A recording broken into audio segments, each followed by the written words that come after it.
Hi guys, দেখো আম গাছে মুকুল এসছে। কি পরিমাণে মুকুল এসছে দেখো গাইজ, দুটো গাছে মুকুল এসছে। দেখো গাইজ, কদিন পর থেকে আম হবে, কাঁচা পাকা আম। দেখো গাইজ, খুব সুন্দর লাগছে।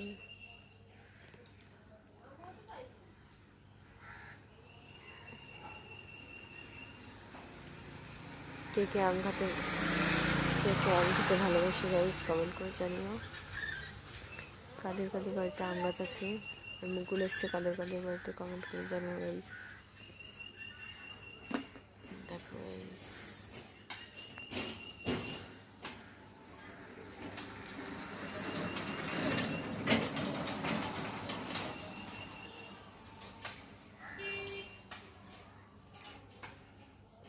Tata guys.